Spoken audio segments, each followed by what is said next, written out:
ठीक है। I think probability में लास्ट जो सम किया था वो मैंने वो टिकट्स वाला किया था जिसपे एपी में नंबर थे। आई थिंक वो भी वाला किया था ना। उसके बाद कुछ नंबर प्रॉब्लम हो गया था क्या, divisible by 3, divisible by 2, divisible by 5 इस टाइप वाले। Yes sir. Yes sir. Yes sir, एक ठीक क्वेश्चन हो गया था। ठीक। बाकी मैंने आपको सारा होमवर्क दे दिया, शायद आप ट्राई कर लेते, बने थे वो पार्ट।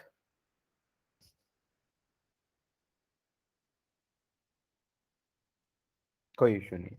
चलो आगे पढ़ते हैं। अब एक आध जनरल के क्वेश्चन दे देता है, जैसे इसमें प्रोबेबिलिटी नहीं दे देती, जैसे क्वेश्चन जैसे दे दिया कि let in a race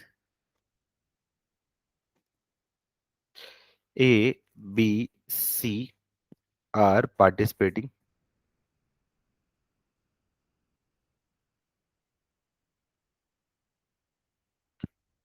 the chances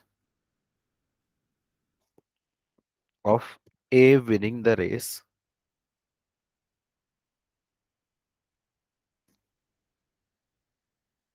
is twice that B, and the chances of B winning the race, winning B is thrice as C. Then find the odds against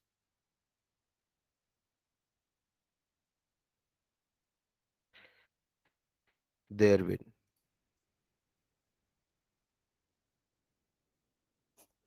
If tie is not possible in race, मान लो question ऐसे देते, general देते, उसमें कोई probability नहीं दे रहे, उसमें कुछ रिलेशन दे दे, तब क्या करोगे?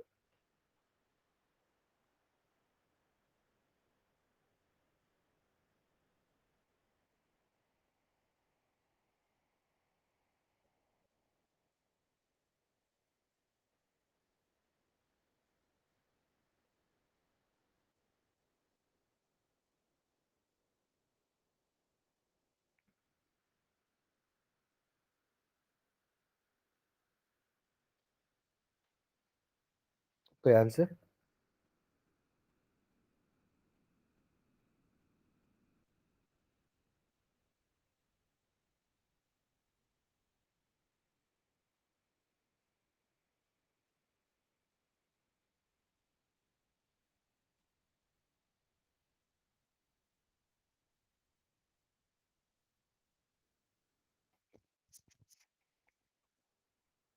Sir, odd against A are 2 by 3, against B are 7 by 3, against C 1 by 9. ठीक है, चलो देखते हैं। सबसे पहले आपका क्या है, ए है, बी है और सी है, तीन कैंडिडेट्स हैं। अब उनकी विनिंग की प्रोबेबिलिटी नहीं दे रखी, उसने क्या दे रखा है, सिर्फ क्वेश्चन में दे रखा है कि बी की ट्वाइस है ए की, मतलब A winning the race is twice as the B, मतलब बी की जो है उसकी ट्वाइस आपकी क्या है, ए की है। And that C is thrice as B, the chances of B is winning that thrice as C, मतलब आपका क्या बी है वो आपका क्या सी के थ्राइस एज बी है। तो उस केस में आपको देखना पड़ेगा। तो क्या दे रखा है, the chances of A winning race the is twice of the B, मतलब बी की वैल्यू मैं मान लेता हूँ, लेट अल्फा मैंने मान लिया, तो इसकी मैंने क्या मान लिया, आपकी क्या जाएगी 2 alpha. And B is thrice as C, मतलब B is thrice as C, मतलब सी के जो थ्राइस है, तो इनफैक्ट बी को नहीं मानना आपको, सी को मान लो आपका अल्फा। तो ये उसकी क्या है, आपका थ्राइस, मतलब आपका क्या 2 अल्फा हो गया। और इसकी ट्वाइस 3 अल्फा, आपका क्या है ए हो जाएगा 6 अल्फा, मतलब 6 अल्फा, 3 अल्फा और अल्फा। ये क्या हो जाएगी उनकी विनिंग की प्रोबेबिलिटी। आपको पता है कि प्रोबेबिलिटी का sum, sum of all probability possibilities, इसकी वैल्यू क्या आती है 1, मतलब 6 alpha plus 3 alpha plus alpha is equals to 1, मतलब 10 अल्फा की वैल्यू 1, तो अल्फा की वैल्यू क्या आ जाएगी 1/10। अल्फा की वैल्यू 1/10 है, तो मतलब पीए की वैल्यू क्या आ जाएगी आपकी 6/10, पीबी की वैल्यू क्या आ जाएगी आपकी 3/10, और पीसी की वैल्यू क्या आ जाएगी आपकी 1/10। तो मतलब पी के लिए ऑड्स अगेंस्ट ऑड्स अगेंस्ट का मतलब क्या हो जाएगा आपका n रेशो m। तो n क्या आ जाएगा, ये आपका क्या m है और m प्लस n है। तो n रेशो m का मतलब 4/6, मतलब आपका क्या 2/3। इस केस में क्या आ जाएगा आपका 7/3, इस केस में 9/1। यही था आंसर सबका। Yes sir. ठीक है, जैसे एक और क्वेश्चन देता हूँ इसी पैटर्न का। अब वो लैंग्वेज में कैसे दे देता है इसी क्वेश्चन को। जैसे क्वेश्चन दे दिया आपका, इफ ए बायस्ड कॉइन, अभी तक अनबायस्ड करवाए थे लेकिन अभी मैं पहला biased coin, biased die is thrown with probability pi of showing I as a outcome is proportional to I, then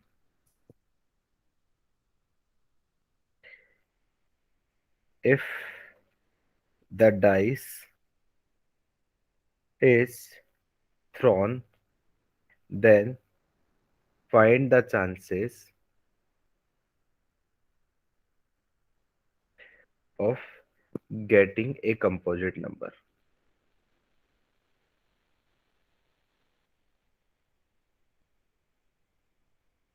अब इजी से क्वेश्चन को उन्होंने लैंग्वेज में ऐसे देके डिफिकल्ट बना दिया, अब क्या करोगे।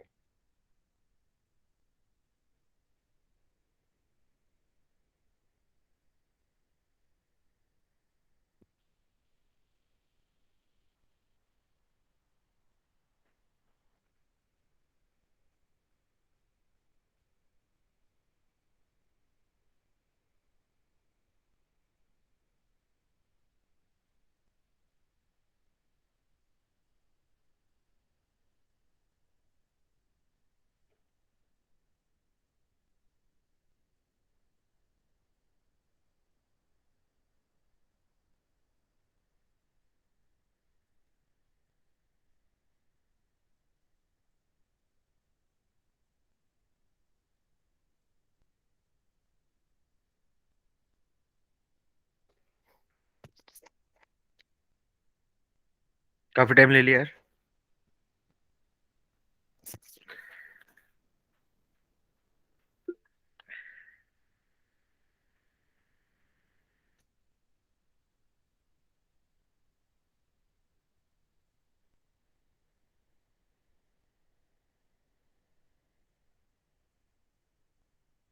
10/21, आई थिंक सही आंसर है। 10/21 बिल्कुल सही है। क्या दे रखा है आपका, P I is proportional to I, probability of event is proportional to I. अभी प्रोपोर्शनल साइन हटाऊंगा तो मैं बोल सकता हूँ P I is equals to K time of I. मतलब P1 आने की प्रोबेबिलिटी क्या दे रखी है आपकी के, P2 आने की प्रोबेबिलिटी आपकी क्या है 2 के, P3 आने की प्रोबेबिलिटी क्या है आपका 3 के, and so on so on. P6 आने की प्रोबेबिलिटी क्या आपकी क्या है 6 के। जो कि आपको पता है कि समेशन ऑफ पी आई उसकी वैल्यू 1, तो मतलब बोल सकता हूँ के प्लस 2 के प्लस 3 के एंड सॉन सॉन सॉन 6 के, इसकी वैल्यू 1। पहले 6 नंबर का मतलब सम, तो 6 × 7/2 इंटू के इज इक्वल्स टू 1।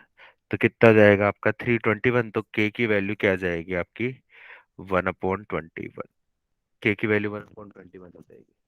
अब मुझे क्या निकालना है आपका, रिक्वायर प्रोबेबिलिटी। रिक्वायर प्रोबेबिलिटी क्या है आपका, सम कंपोजिट मतलब डिजिट कंपोजिट नंबर।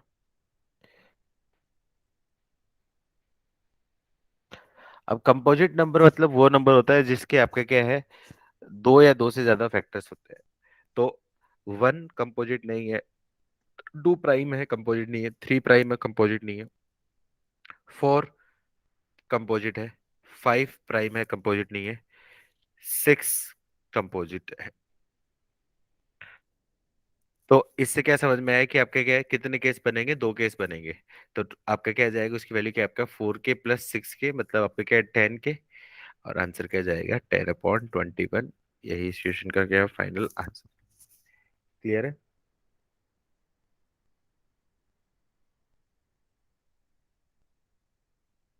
ठीक है, नेक्स्ट टॉपिक स्टार्ट करते हैं हम लोग।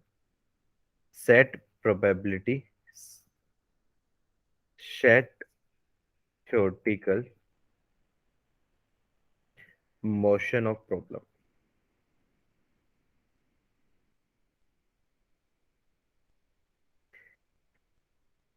या फिर इसको मैं क्या बोल सकता हूँ, एक्जियोमेट्रिक अप्रोच, एक्जियोमेट्रिक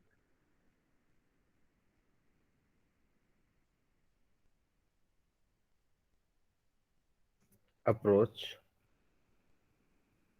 ऑफ प्रोबेबिलिटी। अलग अलग बुक्स में नाम दे रखा है इस टाइप से, वैसे सेट से ही याद कर सकते हो, सेट से।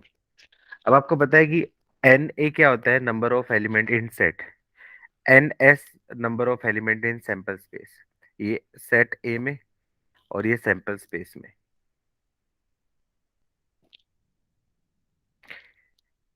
आप लोगों को बेसिक सेट के फॉर्मूले याद है? बेसिक सेट तो याद है ना सबको, कंडीशंस क्या क्या फॉर्मूले जो होते हैं उसमें। सबसे पहले मैं बात करूँ टू वाला, टू एलिमेंट्स। तो टू एलिमेंट्स में क्या क्या पॉसिबल हो सकता था? पहला case, if A A and B are two disjoint set.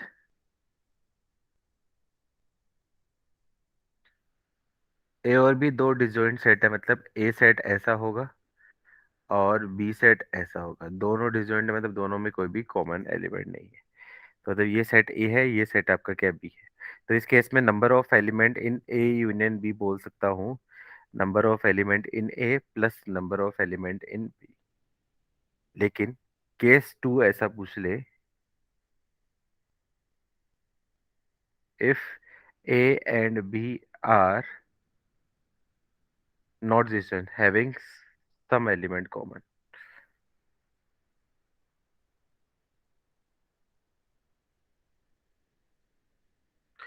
A और B having some elements common, तो उस केस में कुछ ऐसा केस बनेगा, ये सेट ए है, ये सेट बी है, ये ए बी और उसमें कुछ एलिमेंट कॉमन है, तो इस रीजन को मैं बोलूंगा ए यूनियन बी। तो इस केस में फॉर्मूला होता है आपका एन ए यूनियन बी का फॉर्मूला सबको याद ही है, पीएनसी पढ़ा है, N A plus N B minus N A intersection B. इसको हम रीजन से करेंगे। रीजन क्या होगा? रीजन वन मतलब और ए ओनली, रीजन टू मतलब बी ओनली, रीजन थ्री का मतलब ए और बी बोथ, और रीजन फोर मतलब none of A. Region one का मतलब क्या हो गया? Only A. रीजन टू का मतलब क्या हो गया? Only B. रीजन थ्री का मतलब क्या हो गया? A and B both. और रीजन फोर का मतलब नाइदर ऑफ ए और नाइदर ए नॉर बी, ना तो ए ना आपका बी। ये आपका क्या बेसिक सेट वाला था। अब इसी सेट से हम लोगों ने प्रोबेबिलिटी निकालनी है। प्रोबेबिलिटी कैसे निकालेंगे? हम डायरेक्टली बोल सकता हूँ, जैसा सेट में काम चलता है ना, वैसे आपका क्या प्रोबेबिलिटी में भी काम कर सकता है। क्यों? क्योंकि प्रोबेबिलिटी ऑफ इवेंट ए की वैल्यू क्या निकलती है? Number of element in A upon number of element in sample space. तो इसी कंसेप्ट से मुझे निकालना है, मान लो probability of A union B, तो उसकी वैल्यू बोल सकता हूँ आपका नंबर ऑफ,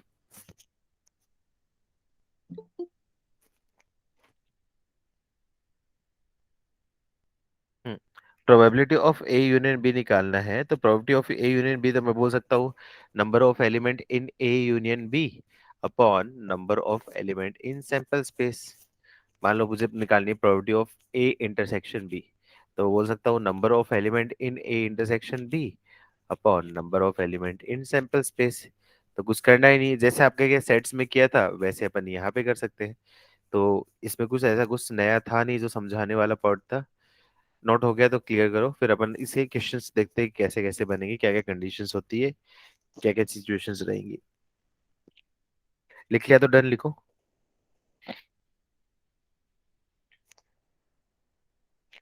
अच्छा, कोशिश क्या करनी है हमेशा, प्रोबेबिलिटी के जो क्वेश्चंस है हम लोग उसको रीजन की हेल्प से करें। हमेशा उसको रीजन की हेल्प से करने की कोशिश करनी है, क्योंकि उसमें सैंपल स्पेस निकालना और वो झंझट वगैरह वो सब बचेगा।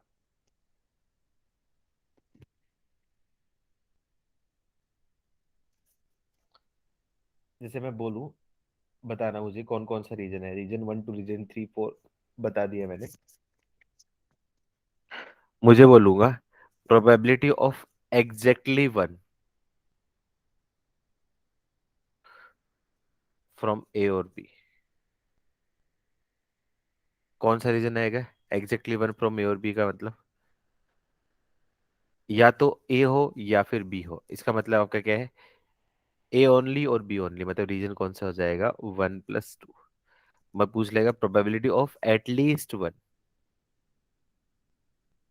एटलीस्ट वन का मतलब वन हो या टू हो या थ्री हो, मतलब वन हो या टू हो या ज्यादा हो, 1+2+3। इसको मैं क्या बोल सकता हूँ? एन ए यूनियन बी भी बोल सकता हूँ। मान लो बी नन। नन का मतलब मैं बोल सकता हूँ रीजन 4 वाला रीजन, ऐसा। अब कैसे पूछ ले? मान लो probability of A not union B. A not union B निकालना है।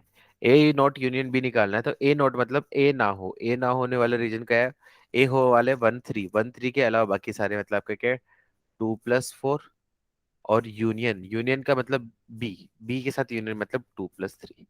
और यूनियन का मतलब आपका क्या है? जो भी इसमें आ रहा है सारा, मतलब इसमें रीजन क्या जाएगा आपका? 2+3+4। मान लो ये पूछ लेता probability of A not intersection B.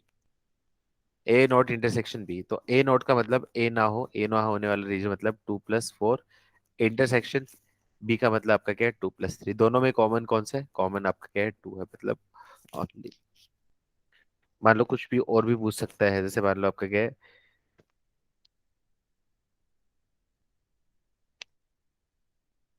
दो में तो नहीं पूछेगा, तीन में ही पूछेगा। मतलब इस टाइप से रीजन निकालना आता है ना सब लोगों को?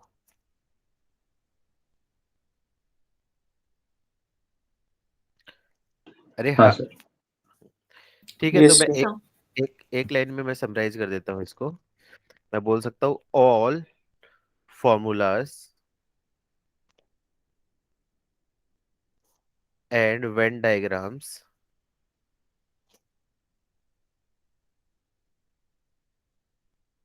And rules of sets are also valid in probability। तो मतलब जब भी मुझे निकालना है तो मैं प्रोबेबिलिटी के लिए निकालना है, सेट वाली प्रॉब्लम इस टाइप से, तो मैं डायरेक्टली सेट में जो कंसेप्ट पढ़ा था वही कंसेप्ट का यूज करके हम लोग कर लेंगे। या फिर यहाँ पे मैं सजेस्ट करता हूँ कि रीजन बना के करो। रीजन बना के करोगे तो कैसे होगा मैं बताऊंगा, क्वेश्चंस की हेल्प से करूंगा। अच्छा, किसी भी प्रोबेबिलिटी की, अब मुझे क्या पूछ सकता है? पी ए यूनियन बी की मिनिमम और मैक्सिमम वैल्यू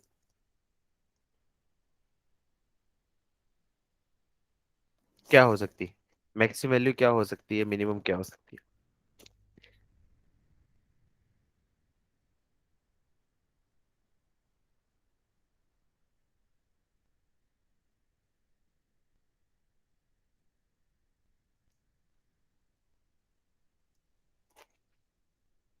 सर मैक्सिमम हो सकती है probability of A plus probability of B, hmm.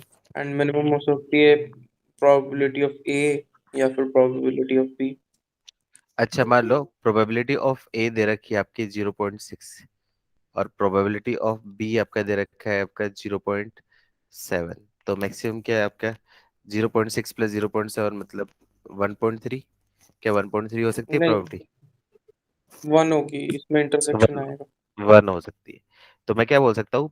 P A union जो बी होता है उसकी वैल्यू हमेशा लाई इधर करेगी आपकी इनमें से वन, या फिर P A plus P B में जो आपका मिनिमम है। ये तो आपका क्या, उसकी पी ए यूनियन में की मैक्सिमम वैल्यू, ये मतलब ये क्या देगा उसकी मैक्सिमम वैल्यू।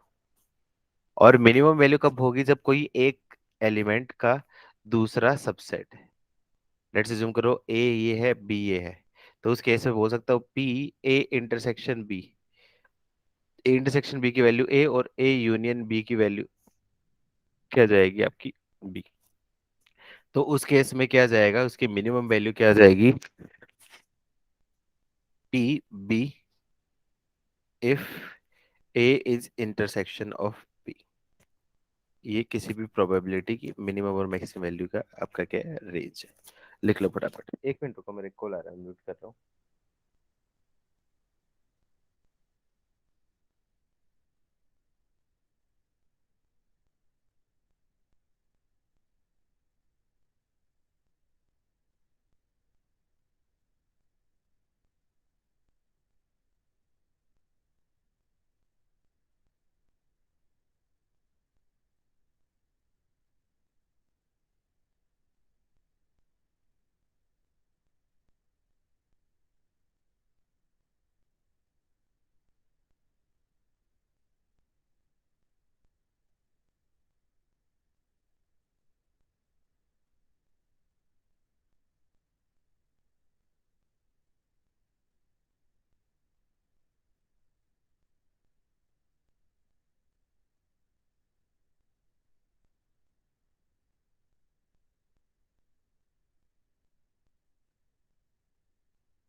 हाँ, नोट हुआ।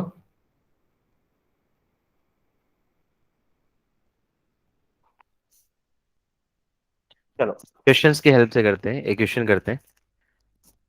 क्वेश्चन लिखो, let a die is rolled, two two sets में दिक्कत नहीं होगी, प्रॉब्लम कहाँ आती है, 3 वाले में आती है। And defined event A as outcome is prime and B as outcome is multiple of 3, then find the probability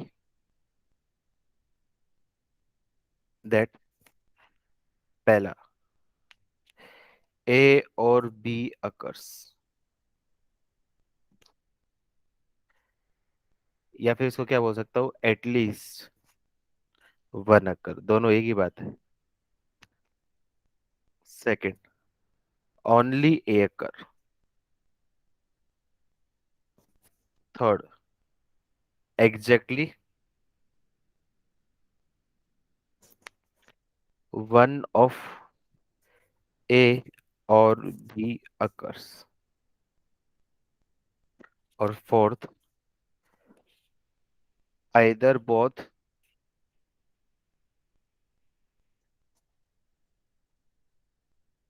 और नन अकर।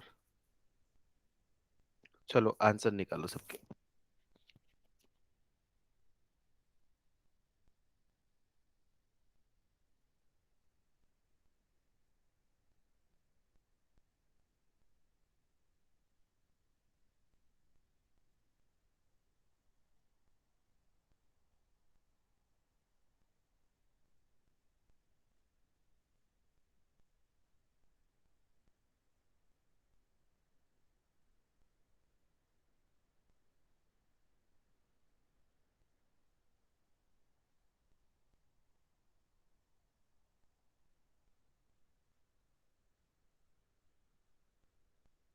कोई answer?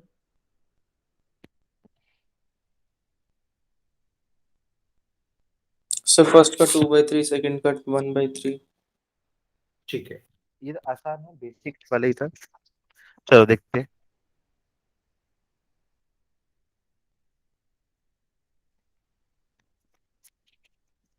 P A, N A की वैल्यू देखता हूँ। ए में क्या दे रखा, आउटकम इज प्राइम। प्राइम का मतलब आपका क्या है, 2 3 5, 3 और है, तो मतलब पी ए की वैल्यू क्या जाएगी आपकी, 3/6, मतलब आपका क्या है, 1/2। एन बी का मतलब outcome is multiple of 3, multiple 3 का मतलब आपका क्या है, 3 और 6। तो पी बी की वैल्यू क्या जाएगी आपकी, 2/6 मतलब 1/3। अब ए इंटरसेक्शन बी चेक करता हूँ, तो ए इंटरसेक्शन बी कुछ है क्या? ए इंटरसेक्शन बी में क्लियरली दिख रहा है कि दोनों में एक एलिमेंट है आपका 3। तो क्या जाएगा पी ए इंटरसेक्शन बी, इसकी वैल्यू क्या जाएगी 1/6। ठीक है, तो रीजन निकाल लो। मैंने क्या बोला, रीजन निकालना सबसे बढ़िया रहता है, उससे सोल्व करो। सबसे पहले क्या बोल सकता हूँ, पी ए यूनियन बी, उसकी वैल्यू क्या हो सकती है आपकी, P A plus P B minus P A intersection B. इसकी वैल्यू क्या जाएगी आपकी 1/2 प्लस 1/3, या फिर 1/2 क्यों करते हो, 6 की फॉर्म में तो डायरेक्टली रख सकते हो। 3/6 प्लस 2/6 माइनस 1/6, तो 5 - 1 मतलब 4/6, मतलब आपका क्या है 2/3। आई थिंक उससे आप सब सारे आंसर्स दे सकते हैं। A B. अब देखो ये आप बी की वैल्यू क्या दे रखी है आपकी 1/6, इसकी वैल्यू ए की वैल्यू क्या दे रखी थी, ए की वैल्यू दे रखी थी आपकी 3/6, मतलब इसकी वैल्यू क्या आ जाएगी ए ओनली, रीजन 1 की वैल्यू 2, ए ओनली की वैल्यू क्या आ जाएगी 1, मतलब ए ओनली, उसकी वैल्यू क्या आ जाएगी 3/6 माइनस 1/6, मतलब आपका क्या है 2/6, इसका मतलब 1/3। रीजन 2 का मतलब आपका क्या आ जाएगा बी ओनली, 2/6 माइनस 1/6 मतलब आपका क्या है 1/6। और रीजन 4, 3 तो दे रखा है, मतलब ए एंड बी बोथ, समझाने के लिए इतना बड़ा कर रहा हूँ, बाकी तो आप आंसर डायरेक्टली निकालोगे। रीजन 4 का मतलब नन, नन का मतलब आपका क्या जाएगा आपका 1 minus P A union B, तो none minus P N union B मतलब 1 - 1/2/3, मतलब आपका क्या जाएगा 1/3। अब ये चारों पार्ट आ गए, उससे अपन इसका आंसर दे सकते हैं। पहले पार्ट में क्या पूछा था, ए और B occur, at least one occur, at least one occur का मतलब आपका क्या A union B, A union B का आंसर निकाल दिया हमने 2/3। सेकंड में क्या बोला है, ओनली ए अकर, ओनली ए का मतलब फर्स्ट वर्ड, तो इसका आंसर 1/3। थर्ड, एग्जैक्टली ए और वन ऑफ ए और बी अकर, मतलब ए भी ओनली ए प्लस ओनली बी, ओनली ए प्लस ओनली बी, और दोनों डिजॉइंट है, तो उस केस में आपका क्या जाएगा 2/6 प्लस 1/6 3/6, तो आपका क्या जाएगा इसका आंसर 1/2। आइदर बोथ और नन अकर, मतलब दोनों हो या फिर नो हो, मतलब रीजन कौन सा जाएगा आपका 2, रीजन 3 + 4, 3 का मतलब 1/6 और 4 का मतलब आपका क्या जाएगा आपका 2/6, मतलब इसका भी आंसर 1/2। आई थिंक सबके यही आंसर थे। Yes sir. Yes, sir. ठीक है, आगे बढ़ते हैं। जैसे क्वेश्चन दे दिया आपको, एक और बेसिक एग्जांपल दे रहा हूँ, ये भी एग्जांपल टाइप से ही दे रहा हूँ। If P A is equals to 1/3 and P B is equals to 5/6, then find maximum and minimum value of पहला पी ए इंटरसेक्शन बी, और दूसरा part P A union B. ये क्वेश्चन दे देगा। यूजुअली ऐसे क्वेश्चन आईआईटी में तो more than one में क्वेश्चन पूछ जाते हैं, ये इंटरसेक्शन बी की मैक्सिमम वैल्यू ये होगी, मिनिमम वैल्यू ये होगी। इजी क्वेश्चन को भी डिफिकल्टी इसी तरीके से बना के एक पार्ट में 4 पार्ट देते हैं।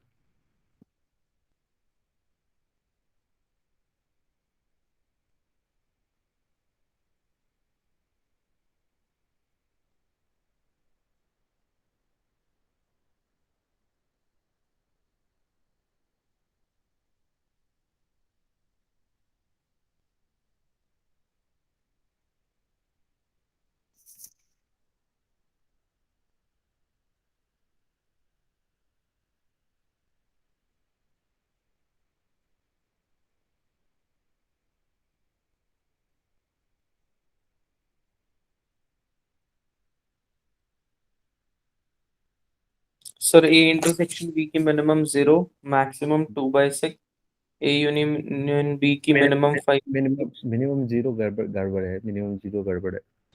Minimum 1/6. One by minimum six 1/6, हाँ। मैक्सिमम 2/6। मैक्सिमम 2/6, 2 ठीक है, by 6. ठीक है, बिल्कुल सही है। और ए यूनियन बी की फिर वो मिनिमम मैक्सिमम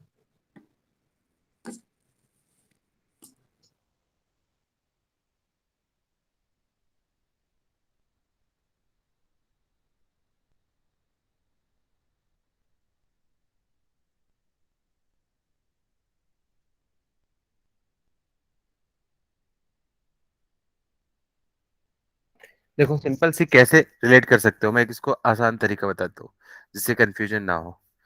क्या दे रखा है आपका, पी ए की वैल्यू क्या दे रखी है आपकी 1/3, और पी बी की वैल्यू आपकी क्या दे रखी है आपकी 5/6। तो दोनों का बेस सेम बना लो, तो बेस सेम बनाने के लिए 2 से मल्टीप्लाई, 2 से डिवाइड, मतलब ये आपका क्या है 2/6 और ये 5/6। इससे मतलब मैं क्या सोच सकता हूँ कि 6 आपका क्या सैंपल स्पेस में है, मतलब एन ए के अंदर के एलिमेंट क्या हो जाएंगे आपके पास 2, और एन बी के अंदर एलिमेंट क्या हो जाएंगे 5। तो N A plus N B, उन दोनों के अंदर एलिमेंट क्या आपके 7 विच इज ग्रेटर देन 6, मतलब A and B must have some common element. कुछ कॉमन एलिमेंट तो होंगे ही होंगे, और वो कॉमन एलिमेंट क्या हो जाएगा, वो एक्स्ट्रा वाला जो होगा वो आपका क्या है कॉमन एलिमेंट होगा। तो कॉमन एलिमेंट कितना हो जाएगा, 1 कॉमन एलिमेंट है मतलब। तो मैं क्या बोल सकता हूँ, P A union A intersection B की मिनिमम वैल्यू कब होगी, जब सबसे वर्स्ट केस वाला हो, उस केस में वैल्यू क्या आ जाएगी 1/6। और पी ए इंटरसेक्शन बी की मैक्सिमम वैल्यू कब होगी, जब एक कोई दूसरे उसका आपका क्या इंटरसेक्शन बन जाए, मतलब इन दोनों में से जो छोटी है, इन दोनों में से छोटी कौन सी है आपकी 2/6, और 5/6 में 2/6 छोटी है, तो ये आपका क्या जाएगा उसकी मैक्सिमम, और ये आपका क्या है मिनिमम। जब ए इंटरसेक्शन बी की मिनिमम मैक्सिमम आ गई, तो फिर ए यूनियन बी की मिनिमम मैक्सिमम निकालना बहुत आसान है।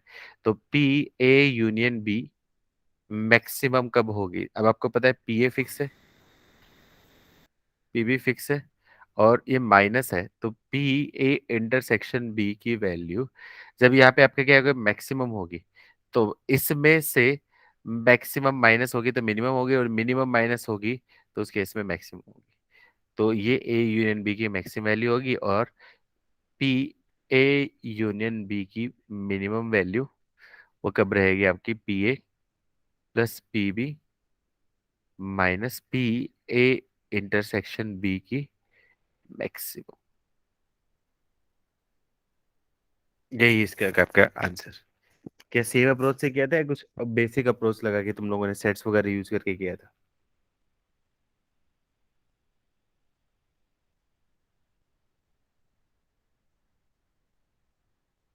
सर ऐसे ही किया था. Very good. तो आई थिंक इस केस में मिनिमम की वैल्यू आंसर आ जाएगी आपकी 5/6, और मैक्सिमम का आंसर आपका क्या आ जाएगा 1, ये आ रहा था ना शायद? Yes sir. सर अगर P of A equal to Yes, sir. P of B 1/2 given होता, हम्म। तब A इंटरसेक्शन B की मिनिमम मैक्सिमम वैल्यू क्या होती? दोनों 1/2 1/2 आ रहे हैं, यस सर। दोनों 1/2 1/2 आ रहे हैं, तो ए इंटरसेक्शन बी की मैक्सिमम वैल्यू, तो मैक्सिमम वैल्यू तो क्या उस केस में क्या हो जाएगी 1/2 हो सकती है, दोनों एक दूसरे के सेम हो गए, ए और बी सेम हो गया तो, दोनों सेम हो गए तो मिनिमम 0 भी हो सकती है, क्योंकि दोनों एक दूसरे से डिसजॉइंट हो गए। Okay sir. क्योंकि 1/2 तो मैक्सिमम है ना दोनों से, उससे ज्यादा तो हो नहीं सकती। चलो एक जेई एडवांस वाला क्वेश्चन दो जो आया था, ठीक है टफ हो सकता है लेकिन ट्राई करो, ये क्वेश्चन जेई एडवांस में आया था, और मोर देन वन में आया था। सर इस टाइप के क्वेश्चंस में अज्यूम करना रहता है क्या कि ए और बी किसी टाइप के एज इन म्यूचुअली एक्सक्लूसिव है? नहीं, वो आपको देखना पड़ेगा ना कि दोनों का सम मैक्सिमम वैल्यू 1 से बड़ा नहीं होगा, जैसे लास्ट था। एक काम करता हूँ, एक आध क्वेश्चन और कराता हूँ इस टाइप का प्रैक्टिस, फिर एक और ये जेई एडवांस क्वेश्चन बाद में कराता हूँ, पहले एक और कराता हूँ practice. Given two events A and B, if odds against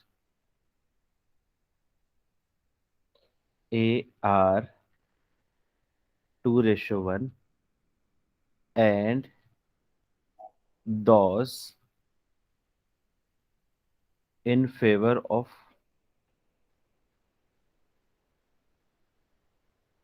A union B are as 3:1.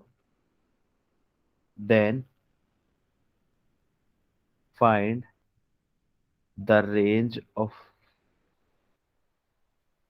P. B की रेंज निकालनी है, बी की मिनिमम मैक्सिमम वैल्यू। ये काफी अच्छा क्वेश्चन है, ध्यान से करना।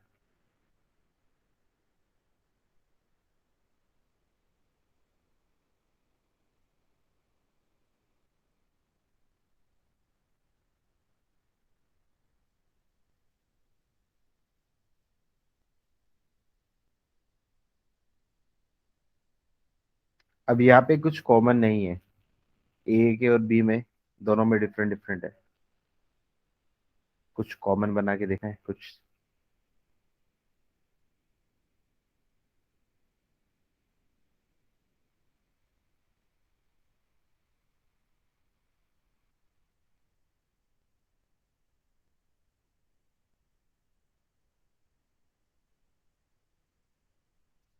चलो हेल्प मैं कर देता हूँ थोड़ा सा।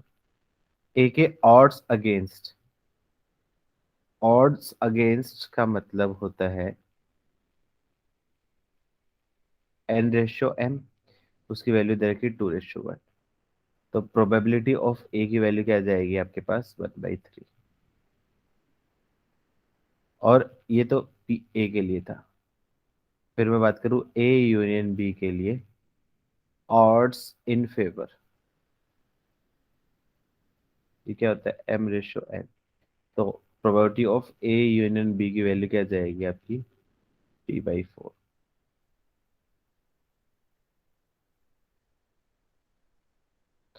दो इंफॉर्मेशन है, उससे मुझे क्या निकालना है, पीवी निकालना है। पीवी निकालने के लिए अब देखना पड़ेगा आपका पीवी के लिए आपका क्या, पी ए यूनियन बी की वैल्यू आपकी क्या है, P A plus P B minus P A intersection B. तो मतलब कहीं से मुझे ए इंटरसेक्शन बी का जुगाड़ हो गया, तो मैं ये मेरे पास दे रखी, ये दे रखी, ये निकाल सकता हूँ इसकी मिनिमम और मैक्सिमम वैल्यू। तो मेरा एम ए इंटरसेक्शन बी निकालने का है। ए इंटरसेक्शन बी क्या हो सकता है, या फिर लॉजिक से सोचो कि ए इंटरसेक्शन बी का 0 और 1/3 सर। ठीक है। हाँ बस उस हिसाब से आ जाएगा। तो अब यहाँ से मैं बोल सकता हूँ पीबी की वैल्यू क्या हो जाएगी, P A union B minus P A plus P A intersection B. अब देखो पीबी की मिनिमम वैल्यू कब रहेगी, जब ये आपका क्या जाएगा, आपका P A union B fix है माइनस पी ए फिक्स है plus P A intersection B, ये जब आपका क्या होगा, मिनिमम हो जाएगा। और P A intersection B minimum क्या हो सकता है, मिनिमम हो सकता है जब ए और बी दोनों आपके क्या है, डिसजॉइंट हो। तो उस केस में मिनिमम वैल्यू क्या है, 0। तो इसका मतलब आपका क्या है, 3/4 माइनस 1/3 प्लस 0।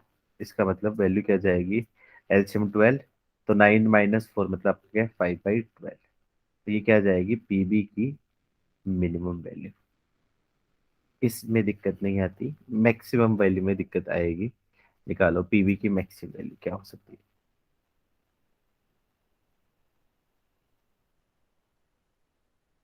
जब ये वाली यहाँ पे क्या है, P A intersection B minus P A और plus P A intersection B maximum हो। अब मैक्सिमम होने के लिए मतलब कोई एक दूसरे का आपका क्या है, सबसेट बन सकता है मैक्स टू मैक्स। कोई एक दूसरे का आपका क्या है, सबसेट बन सकता है मैक्स टू मैक्स। अब देखो बी के बारे में दे नहीं रखा, मतलब ए का ही डेफिनेटली सबसेट बन सकता है। मतलब आपका क्या है, मैक्सिमम कब हो सकती है, जब बी, ये ए है और ये बी है, उसका पूरा पूरा सबसेट बन जाए। मतलब इस ए इंटरसेक्शन बी की मैक्सिमम वैल्यू क्या हो सकती है, वो किसके इक्वल हो सकती है, जो गिवन दे रखा है 1/3 उसके इक्वल, तो मतलब 3/4 माइनस 1/3 प्लस ये 1/3। तो इस केस में पी बी मैक्स ये वैल्यू आ जाएगी आपकी 3/4। तो रेंज ऑफ क्या जाएगी आपकी प्रोबेबिलिटी की 5/12 से लेके और 9/12 या फिर 3/4। इस क्वेश्चन का क्या होगा आपका आज? किस किस का आंसर था? सर ये समझ नहीं आया वाई ए, मतलब हम ये केस क्यों नहीं ले रहे कि A is a subset of B. क्योंकि मैक्सिमम और मिनिमम वैल्यू सोचनी है ए इंटरसेक्शन बी की। देखो ए इंटरसेक्शन बी की मिनिमम वैल्यू कब हो सकती है, जब दोनों दूसरे के डिस्जॉइंट हो। और ए इंटरसेक्शन बी की मैक्सिमम वैल्यू कब हो सकती है, जब कोई एक दूसरे का सबसेट हो, एक पूरा सेट दूसरे सब सबसेट हो, तभी तो ए इंटरसेक्शन बी की वैल्यू मैक्सिमम हो पाएगी। अब बी के बारे में दे नहीं रखा, मतलब आपका क्या है, ए का ही सबसेट होना चाहिए, मतलब ए बी का सबसेट होना चाहिए यहाँ पे, ए बी का सबसेट होना चाहिए, तभी आपका क्या मैक्सिमम निकल पाएगी पी ए के इक्वल। ये तो लॉजिक लगाना था। अभी भी क्लियर नहीं हुआ? सर यही डाउट था कि ए बी का आना चाहिए ना, बी ए का नहीं आना हाँ, चाहिए, हो गया। ए बी का था, उल्टा लिख दिया मैंने, ए बी का। ठीक है, गुड। चलो अब वो एडवांस वाला क्वेश्चन करो। ये कर लोगे तो मुझे लगता है बाकी सारे बना लोगे इस पैटर्न के। ये जी एडवांस का क्वेश्चन है।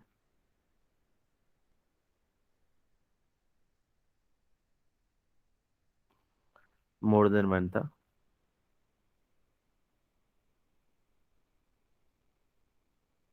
Late A and B are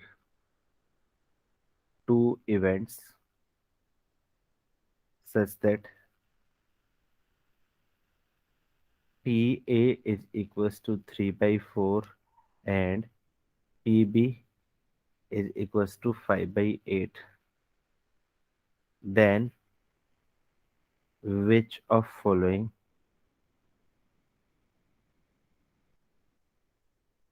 is correct? A option PA union B, उसकी जो वैल्यू लाई करेगी वो आपकी क्या है, 3/4 से लेके 1। B option PA intersection B, उसकी जो रेंज होगी वो लाई करेगी 3/8 से 5/8। C option PA intersection B complement. Actually ये 4 क्वेश्चन है। रे एडवांस में पूछा जा सकता है इतना बड़ा क्वेश्चन, पीजीडीबी में तो नहीं पूछा जाएगा, पीजीडीबी में कोई एक पार्ट पूछ सकता है।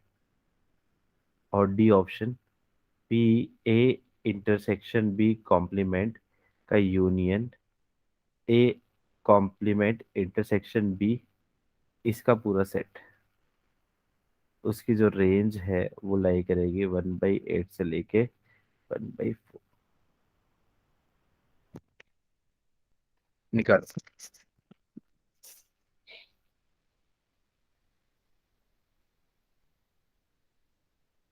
सर सी में 1/8 3/8 सर। 1/8 3/8।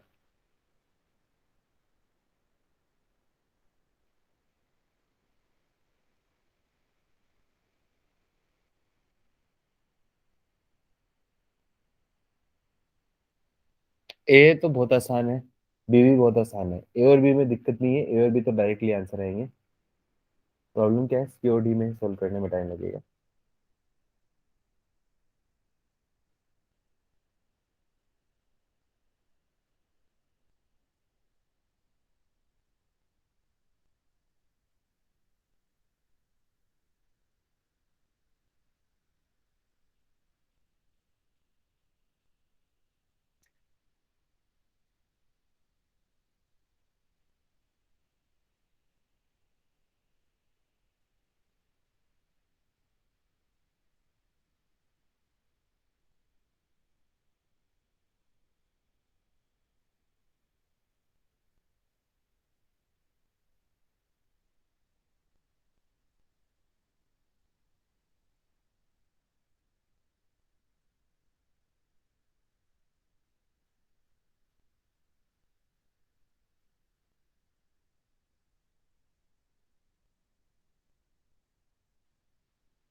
काफी टाइम लिया।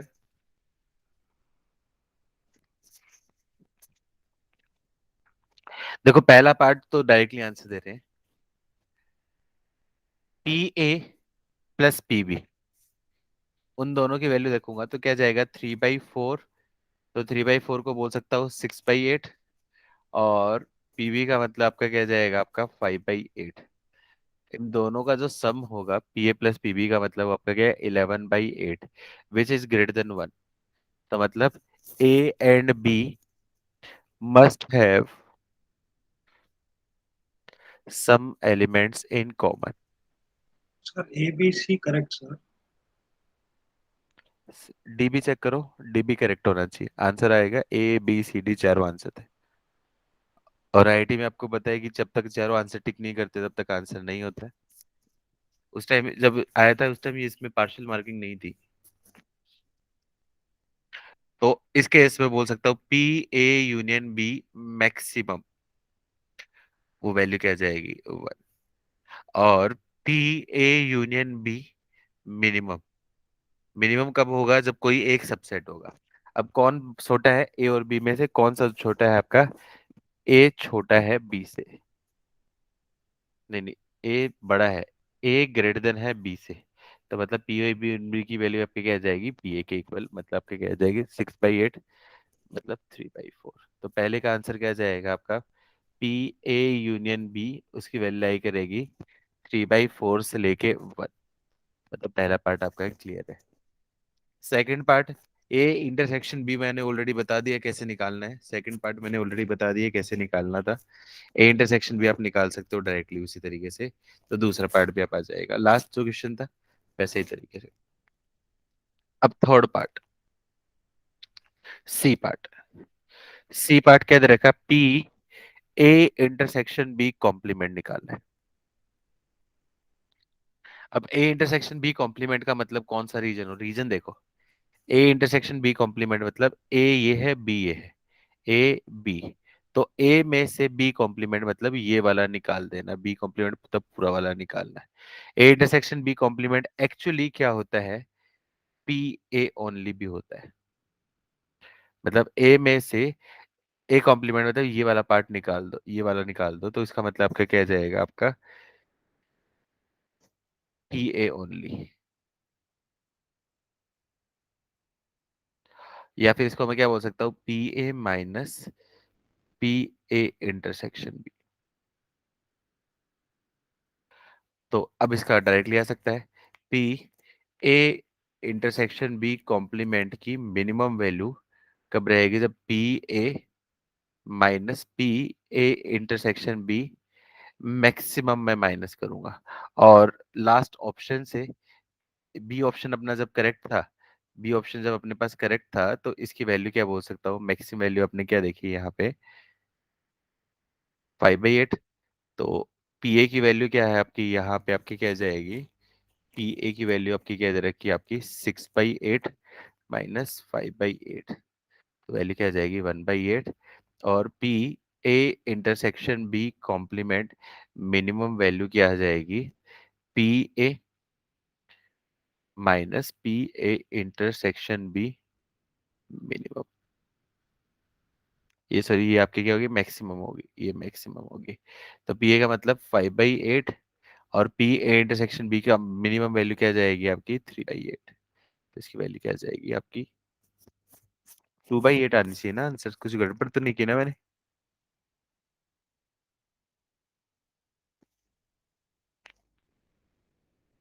कुछ ऑप्शन में पीबी, पीबी का आंसर क्या आया था चेक करो, क्या यही था क्या, 3/8 से 5/8 ही था क्या। अच्छा अच्छा अच्छा अच्छा, ये पी ए 6/8 है, 5/8 नहीं, 6/8 है। 6/8 माइनस 3/8 मतलब 3/8, तो मतलब आपका सी बी करेक्ट हो गया। डी क्या है, डी क्या है, ए इंटरसेक्शन बी कॉम्प्लीमेंट और बी इंटरसेक्शन ए कॉम्प्लीमेंट, मतलब ये क्या हो गया, A only and B only, मतलब पी एग्जैक्टली 1।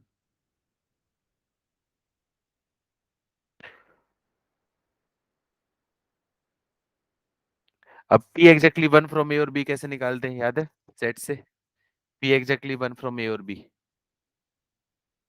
कोई बताएगा P exactly one from A और बी कैसे निकालेंगे? A union B minus 2 into A intersection. P A plus P B minus two A intersection B. Two A intersection B क्यों किया है? देखो पी ए, ये देखो ए और बी कॉमन है, तो मतलब ये ए ओनली का मतलब कि ए का मतलब हो गया one plus three, one two और थ्री, मतलब ए का मतलब क्या हो जाएगा वन प्लस थ्री। बी का मतलब क्या जाएगा आपका टू प्लस थ्री। लेकिन मुझे क्या चाहिए, मुझे ए और बी ओनली, मतलब वन और टू चाहिए। तो मतलब ये थ्री दो बार आ गया, तो दो बार मुझे माइनस करना पड़ेगा, तो मतलब P A plus P B minus two P A intersection B. तो अब क्लियरली इससे मैं निकाल सकता हूँ आपका क्या जाएगा, आपका P exactly one from A और बी मिनिमम कब रहेगी? द वैल्यू तो क्या आपके पी ए फिक्स है, पीबी भी आपके पास फिक्स है, minus two P A intersection B, ये मैक्सिमम होगा तब मिनिमम। और ये मैक्सिमम कब होगा? जब ये आपके minus two P A intersection B, ये आपका क्या होगा मिनिमम हो जाएगा। तो आई थिंक इससे भी आपका आंसर सही आएगा, तो चारों आंसर्स रहेंगे। तो आईआईटी का क्वेश्चन था, तो वहां पे चारों चारों चीजें लिंक होती हैं, तो उस वजह से ये थोड़ा सा लेंदी हो गया था। बाकी आपसे क्वेश्चन पूछा जाएगा तो एक पार्ट पूछा जाएगा। आई थिंक बाकी सबसे बना था क्वेश्चन, बन गया था ना क्वेश्चन?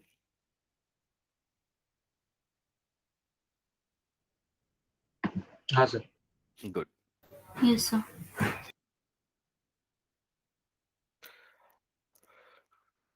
चलो, इसमें एक इस टाइप का क्वेश्चन भी पूछा जा सकता है, ये भी आईआईटी का क्वेश्चन नहीं है, मैं दे रहा हूँ, तुम्हारे पीएचडी में पूछा जा सकता है। लास्ट ईयर के मॉक मॉक में भी था। तुम लोगों ने देखे क्या मॉक्स? मॉक्स वगैरह तो एक्सेसिबल हो गए ना तुम्हारे लिए इस बार?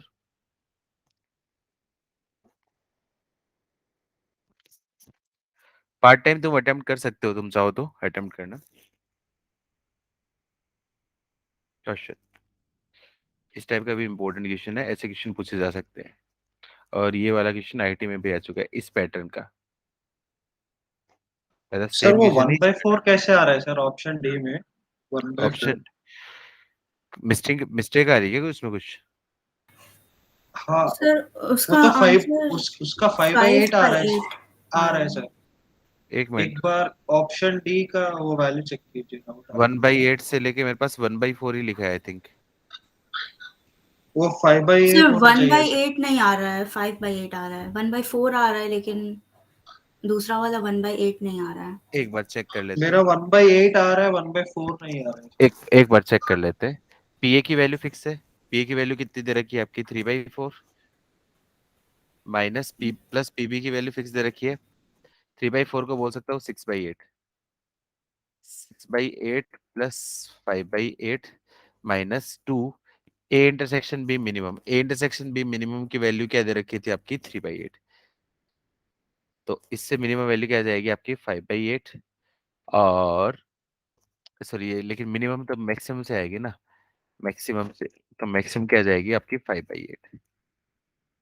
5/8 हो जाएगी, तो 11 माइनस 10/8 मतलब आपके क्या है 1/8। मिनिमम वैल्यू तो 1/8 आ रही है, और मैक्सिमम वैल्यू क्या आ जाएगी 6/8 प्लस 5/8 माइनस 2 × 3/8, तो इससे क्या आ जाएगी 5/8।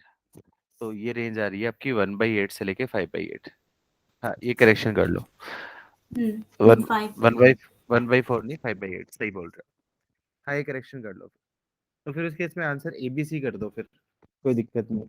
लेकिन फिलहाल आंसर तो पता होना चाहिए।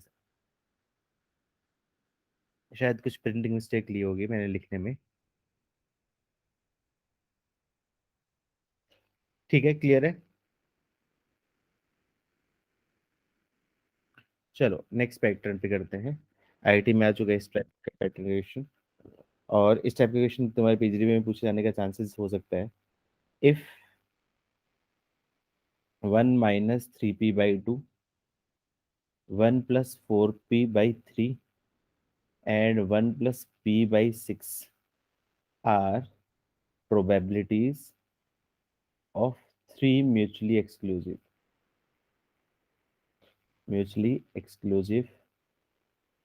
and exhaustive event and set of exhaustive event.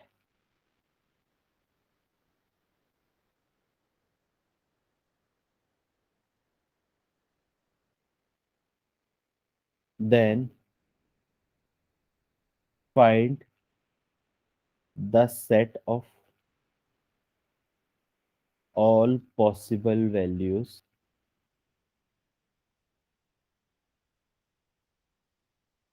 of p। मतलब p की सारी पॉसिबल वैल्यूज का जो सेट है वो आपका फाइंड करना है। मतलब p की रेंज निकालनी इनडायरेक्टली। p की वैल्यू क्या से क्या हो सकती है।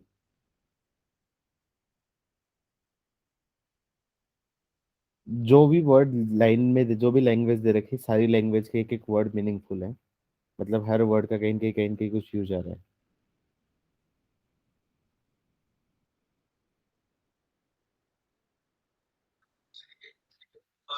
Any real number sir. Any real number नहीं होगा ना। रेंज निकलेगी प्रोबेबिलिटी की रेंज।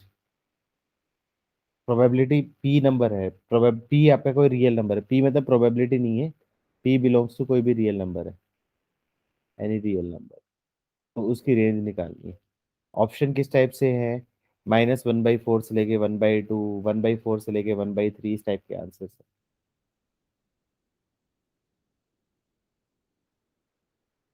चलो मैं बता देता हूँ।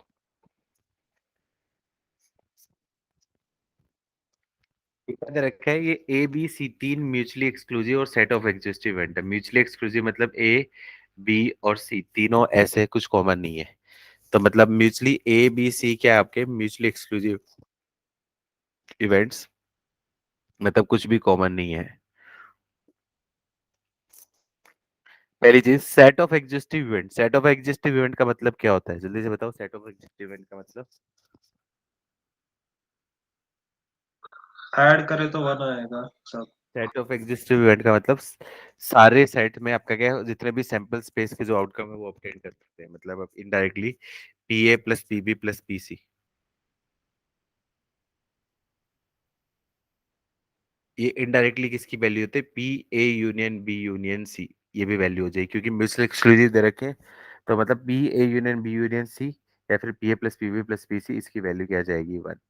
इसे मैं बोल सकता हूँ 1-3p/2 +1 + 4p/3 +1 + p/6 उसकी वैल्यू क्या आ जाएगी 1। तो इसको सिंप्लीफाई करोगे। उसको सिंप्लीफाई करोगे तो उससे क्या सिंप्लीफाई करने से क्या आ जाएगा आंसर।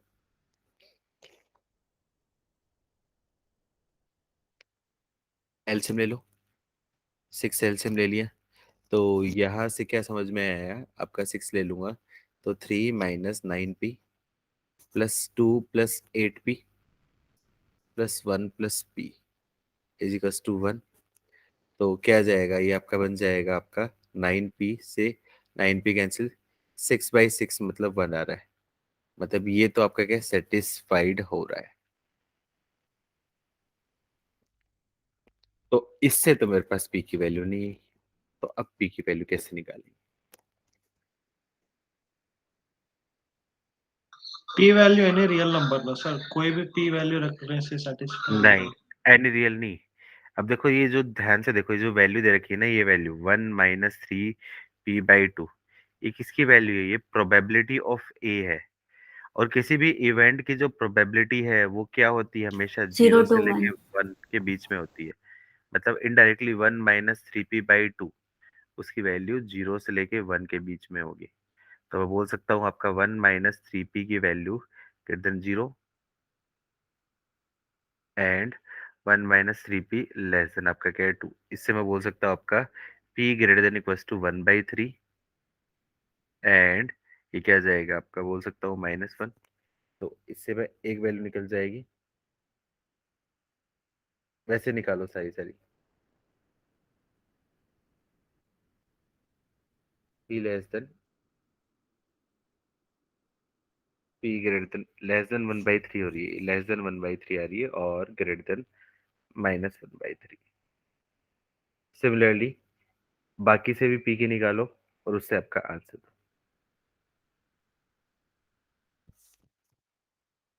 सेकंड केस करूं, 1+4p/3 उसकी वैल्यू 0 से लेके 1 के बीच में, तो मतलब 0 से लेके 1+4p वैल्यू 3, और -1 कर दो, तो -1 से लेके 4p की वैल्यू क्या जाएगी आपकी 2, तो p की वैल्यू -1/2 से लेके p की वैल्यू 2/2, मतलब 1/4 से लेके 1/2 के बीच में। सिमिलरली तीसरा केस था 1+p/6, उसकी वैल्यू 0 से लेके 1 के बीच में, तो मतलब बोल सकते हो 0 से लेके 1+p की वैल्यू 6 के बीच में। तो इससे मैं क्या बोल सकता हूँ, यहाँ से -1 से लेके p की वैल्यू 5 के बीच में। अब फाइनल आंसर क्या हो जाएगा, इसको बोल सकता हूँ p की वैल्यू -1/3 से लेके 1/3। इसको इक्वेशन 1, इक्वेशन 2 और इक्वेशन 3। तो फाइनल आंसर क्या होगा, equation 1 intersection equation 2 intersection equation 3। तो यहाँ से मैं सोल्व करूंगा, तो यहाँ पे सोल्व करूंगा तो तीनों को नंबर लाइन रिप्रेजेंट कर दूं। सबसे पहले क्या है आपका, -1/4, -1/3, -1/3 की वैल्यू क्या है, -1/4 होता है -0.25, और -1/3 -0.33। कौन बड़ा है, -1/4 बड़ा है, तो -1/3 आपका छोटा हो जाएगा। फिर आपका क्या जाएगा, 1/2 और 1/3, तो 1/3 छोटा है, 1/2 बड़ा है, और -1 और 5। तो पहला भाई साहब क्या बोल रहा है कि -1 से 5 के बीच में होना चाहिए। दूसरा भाई साहब क्या बोल रहा है, -1/3 से +1/3 के बीच में। तीसरा भाई साहब क्या बोल रहा है, 1/4 से लेके -1/4 से 1/2। तो तीनों में कुछ कॉमन है। क्लियरली क्या रीजन कॉमन है, ये रीजन कॉमन है, तो ये आंसर था। मतलब P बिलोंग्स टू, क्या बोल सकता हूँ, -1/4 से लेके 1/3। यही इस क्वेश्चन का क्या होगा आपका फाइनल आंसर। तो अच्छा क्वेश्चन था, लॉजिकल क्वेश्चन था। ज्यादातर बच्चे गलत करेंगे जिसने नहीं किया हुआ है, इसलिए मैंने बोला ऐसे क्वेश्चन पूछे जा सकते हैं। लास्ट ईयर के आपके मॉड्यूल उसमें भी था, मॉक पेपर में भी था, और हो सकता है इस बार के मॉक पेपर में भी ऐसा क्वेश्चन मिल जाए आपको, और हो सकता है आप बाद में भी आ जाए। कर लोगे ऐसे क्वेश्चन?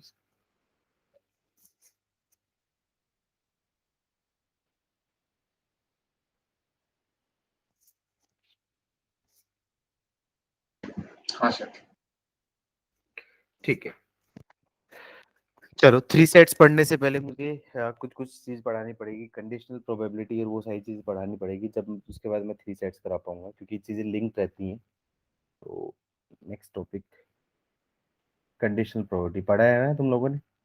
क्या होता है मुझे बताओ कंडीशनल प्रोबेबिलिटी।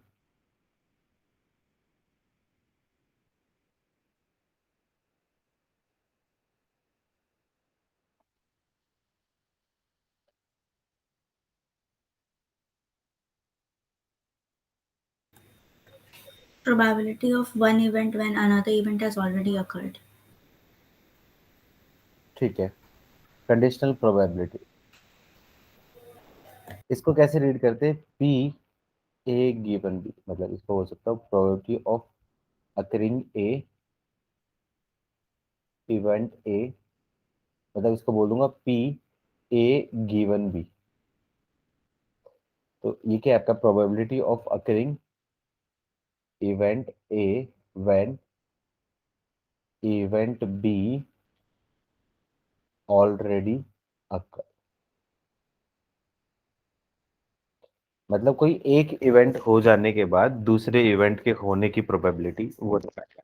बहुत बेसिक सा एग्जांपल है कि मान लो मैंने किसी स्टूडेंट को थप्पड़ मारा है, तो उसके ऊपर रोए, तो क्वेश्चन क्या पूछ लेंगे, find the probability of student crying of student if I hit the student. तो सबसे पहले इवेंट क्या हुआ, मैंने उसके ऊपर थप्पड़ मारा।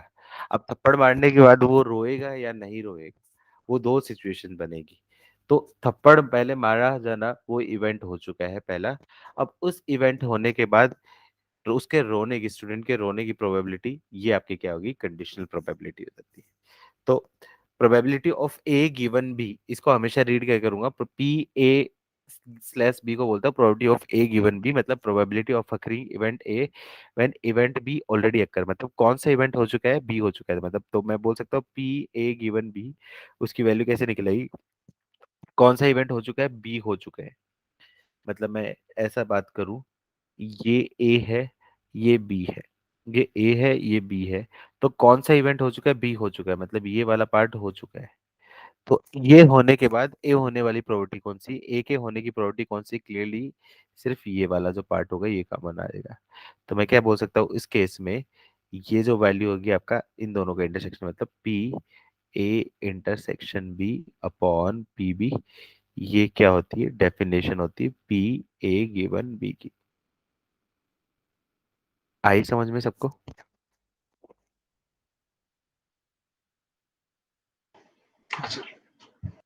सिमिलरली मैं बोल सकता हूँ पी बी गिवन ए, मतलब बी के बाद होने के बाद ए, बी गिवन ए का मतलब क्या है, ए के होने के बाद बी होने की प्रोबेबिलिटी, मतलब पी ए हो चुका है और ए होने के बाद पी बी इंटरसेक्शन ए, ये आपके क्या जाएंगे, पी बी हो जाएगा। आपको पता है कि A P A intersection B और पी बी इंटरसेक्शन ए दोनों एक ही होते हैं, तो कोई फर्क नहीं पड़ता है, ए इंटरसेक्शन बी लिखो या बी इंटरसेक्शन बी लिखो।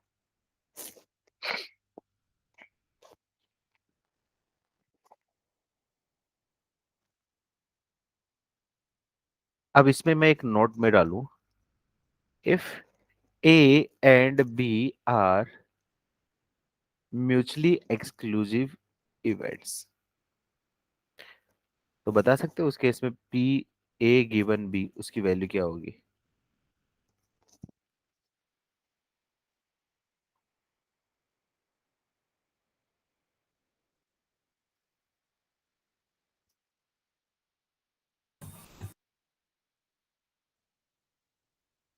क्या होगी जल्दी से बताओ।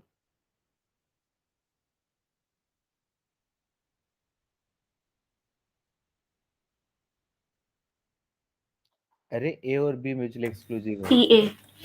पी ए नहीं होगी, ए और बी, तो पी ए और बी दोनों म्यूचुअली एक्सक्लूसिव है, मतलब आपका क्या बी हो चुका है, बी होने के बाद ए होने की प्रोबेबिलिटी, मतलब ये ए है ये बी है, तो जब ये हो चुका है तो इसमें होने के जीरो। बाद ए होने की प्रोबेबिलिटी वो है ही नहीं, क्योंकि दोनों में कॉमन नहीं है, इसमें तो कोई भी कॉमन नहीं है, मतलब P A given B is zero. अच्छा पहले एक एग्जांपल का देता हूँ, फिर नोट में बाकी चीजें मैं बताता हूँ, मुझे लगता है अभी एक एग्जांपल से समझाने की जरूरत है कि कैसे क्वेश्चन है, पहले एग्जांपल कर लो, एक एग्जांपल लिख लो जिससे कंडीशनल प्रोबेबिलिटी और अच्छे से क्लियर हो जाए। जैसे दे रखा है, if a dice is rolled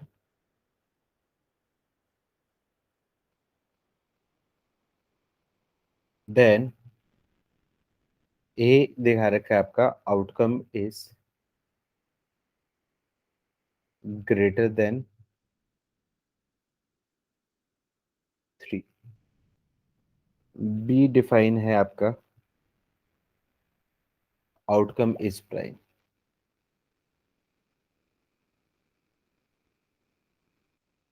then P A given B निकालना है।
काफी टाइम ले लिया।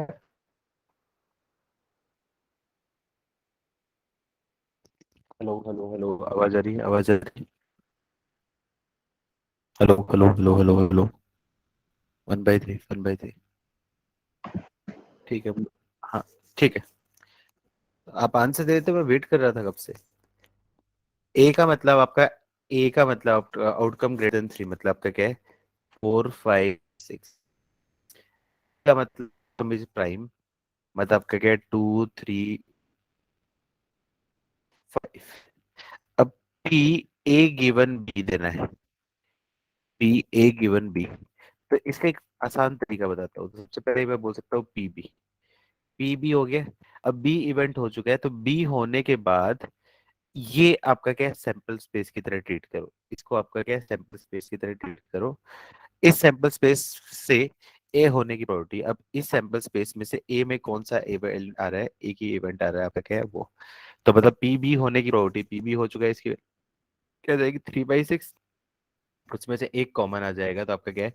1/6। या तो आप ऐसा कर सकते हो, या फिर मैंने डायरेक्टली जैसे बताया, इसको सैंपल्स टोटल 3 केस, क्या आपका 1 तो 1/3 दोनों एक ही बात है।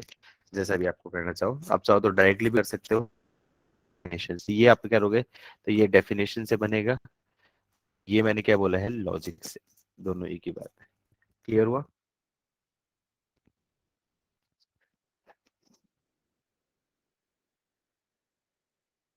चलो अब नोट आगे कंटिन्यू करते हैं। तो पहला नोट तो मैंने क्या लिख दिया है आपका? पहला नोट 1 में मैंने बता दिया था, if A and B are mutually exclusive events, then उस केस में बोल सकता हूँ P A given B is equal to 0 and P B given A, उसकी वैल्यू भी 0। Second case, if A is subset of, या फिर बी इज सबसेट ऑफ, कोई एक बोल देता हूँ, if B is subset of A, then P A given B. अब उस केस में क्या होगा? आपका बी सबसेट ऑफ ए है, बी सबसेट ऑफ ए मतलब ये ए हो गया, ये बी है छोटा। तो पी ए गिवन बी का मतलब क्या होगा? आपका पी बी हो गया। पी बी होने के बाद पी ए होने की प्रोबेबिलिटी, मतलब P A intersection B, indirectly क्या हो जाएगा आपका? इनडायरेक्टली क्या हो जाएगा आपका? बन जाएगा आपका पी बी। तो इस केस में वैल्यू क्या आ जाएगी? P B upon P B. तो इनडायरेक्टली इस केस में बोल सकता हूँ पी ए गिवन बी की वैल्यू क्या आ जाएगी? 1। ये क्यों हुआ? उसका मतलब, जब बी आपका क्या दे रखा है? आपका ए का आपका क्या है? सेट है, बी ए का सबसेट है। तो बी होने के बाद ए छोटी, मतलब बी सबसेट है, बी छोटा है, छोटे वाला पार्ट हो गई होगा। तो इस केस में भी एक बंदी आपका क्या जाएगा? मैं 100% में बोलता हूँ आपका 1 हो गया। लेकिन क्या पी बी इंटरसेक्शन ए उसकी वैल्यू 1 हो जाएगी? नहीं, उसकी इसमें वैल्यू 1 नहीं होगी। मैं क्या करूंगा? इसको बोलूंगा पी ए और पी बी इंटरसेक्शन ए। और बी इंटरसेक्शन ए का मतलब क्या हो जाएगा? तो पी बी गिवन ए उसकी वैल्यू क्या है? P B upon P A. दोनों में डिफरेंस समझ में है आप लोगों को?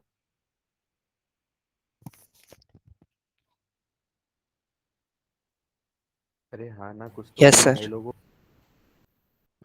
सर म्यूचुअल ठीक है, एक्सक्लूसिव और इंडिपेंडेंट में फर्क क्या है सर? अभी ये सेम फर्क है। ए एंड बी इंडिपेंडेंट है तो P of A by B P वो ऑफ आएगा ए हो जाएगा ना सर? नहीं, ए और बी इंडिपेंडेंट है, तो P A given B. Independent event का मतलब पी बी हो गया।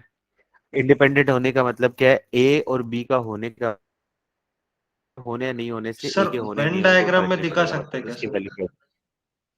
हाँ, वेन डायग्राम में दिखा सकते हैं क्या सर?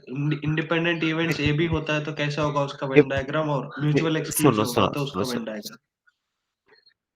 देखो, म्यूचुअली एक्सक्लूसिव का वेन डायग्राम बना सकते हैं, क्योंकि म्यूचुअली एक्सक्लूसिव एक इवेंट में हो रहा है। लेकिन जो इंडिपेंडेंट इवेंट्स है वो एक से ज्यादा इवेंट्स में हो रहे हैं। एक से ज्यादा इवेंट्स में हो रहे हैं, तो वहां पे अपन नहीं कर पाएंगे, मतलब उसका वेन डायग्राम उस पर लॉजिक से करेंगे। यदि ए और बी इंडिपेंडेंट, मैं नेक्स्ट टॉपिक यही कराऊंगा, इंडिपेंडेंट इवेंट है तो पी ए गिवन बी, मतलब बी के होने के बाद ए के होने की प्रोबेबिलिटी, मतलब क्या हो बी के होने नहीं होने पे कोई फर्क नहीं पड़ेगा, तो मतलब उसकी वैल्यू क्या आ जाएगी, पी ए के ऊपर हो जाएगी डायरेक्टली। और इस केस में ये भी होता है पी ए इंटरसेक्शन बी, उसकी वैल्यू भी क्या होती है आपकी, P A into P B के इक्वल होती है। ये बेसिक दो कंडीशन होती है इंडिपेंडेंट इवेंट के लिए, ये मैं कल के लेक्चर में पढ़ाने वाला हूँ। ये दोनों कंडीशन होती है इंडिपेंडेंट इवेंट के केस में। म्यूचुअली एक्सक्लूसिव एक इवेंट के केस में सिर्फ एक ही कंडीशन में होगी, एक सिचुएशन होगी, जबकि इंडिपेंडेंट एक से ज्यादा सिचुएशंस रहेंगे। तो इंडिपेंडेंट में हमेशा ये कंडीशन आपको ध्यान रखनी, हमेशा ये ध्यान रखनी। म्यूचुअली एक्सक्लूसिव मतलब एक हो गया तो दूसरे होने की प्रॉपर्टी खत्म हो गई, सिर्फ इतने में आपको याद रखना है। क्लियर है आपका डाउट या अभी भी है कुछ माइंड में? सर इंडिपेंडेंट में इंटरसेक्शन में कॉमन हो सकता है क्या, नहीं हो सकता है? देखो इंडिपेंडेंट का मतलब क्या है, ए और बी इंडिपेंडेंट है मतलब ये कंडीशन होगी P A intersection B equals to P A into P B.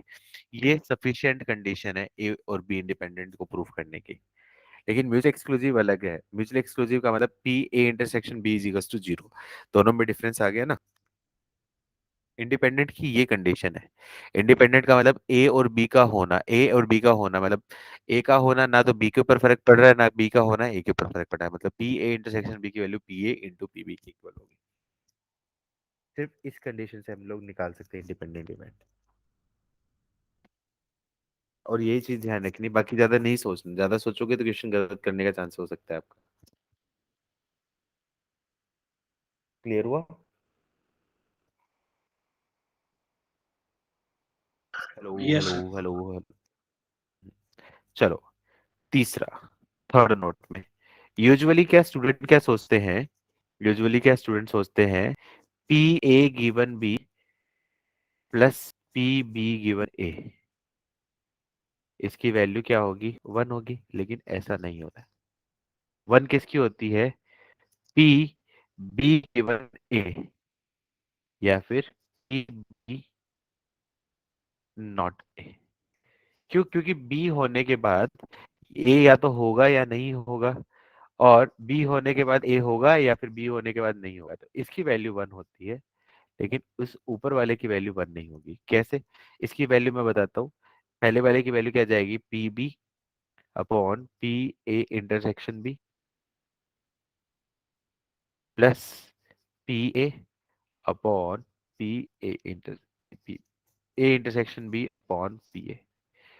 देखो इसकी वैल्यू ये रहेगी, वन नहीं होगी। इसकी वैल्यू मैं बोलूंगा P A intersection B upon P B plus P A not intersection B upon P B. तो एलसीएम दोनों का ले लूंगा तो एलसीएम क्या जाएगा आपका पी बी। तो ए हो ए इंटरसेक्शन बी और ए नॉट इंटरसेक्शन बी, मतलब इनडायरेक्टली ये क्या आ जाएगा आपका पी बी जाएगा।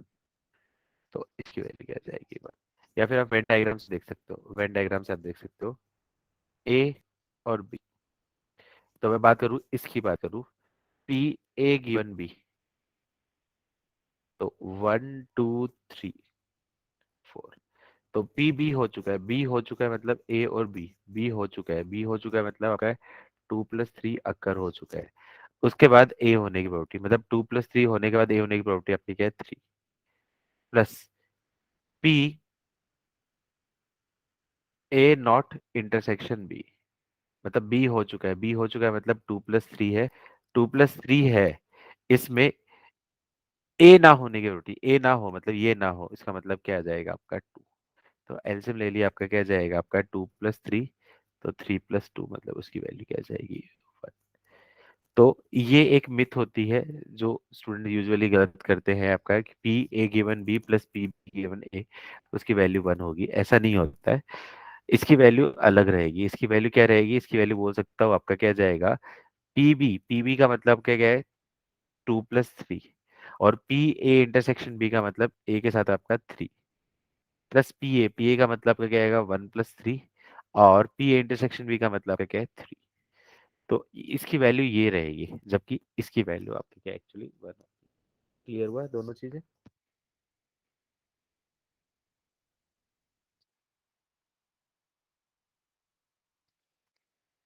अरे हाँ ना बोलो बाबू। हाँ सर।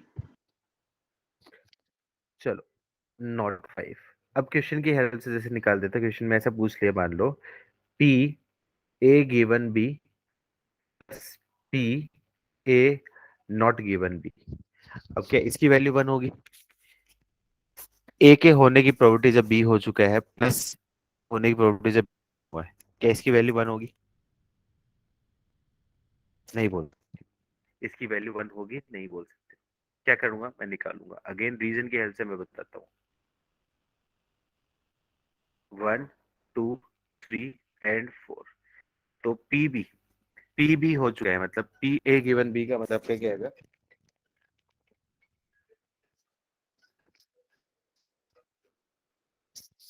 पी बी हो चुका है, बी हो चुका है मतलब ए और बी, बी होने के बाद बी हुआ तो मतलब 2 + 3। ए होने की प्रॉपर्टी मतलब आपका है 3 प्लस पी बी नॉट मतलब बी नहीं होने के अलावा मतलब इसकी वैल्यू क्या आ जाएगी? 1 + 4।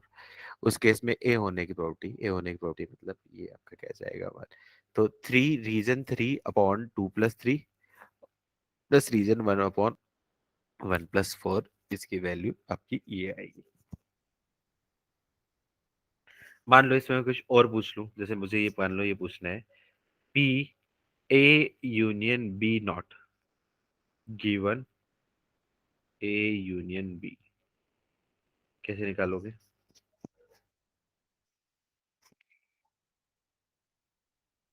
सबसे पहले मुझे क्या निकाल लोगे? गिवन क्या है, गिवन को देखो। गिवन क्या है? ए यूनियन बी मतलब 1 + 2 + 3।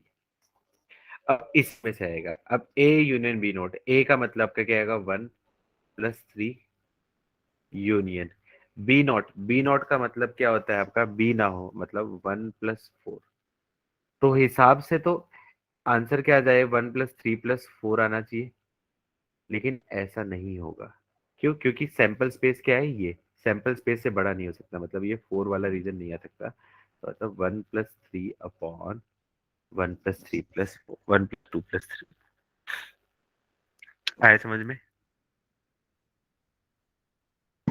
सर फिर आया। ऊपर इसमें हमने 4 क्यों कंसिडर किया? 4 का कंसिडर किया? ये 4 तो अलग है ना, बी नोट है। ऊपर ये वाली ये गिवन, ये गिवन का सबसेट होना चाहिए ना ऊपर।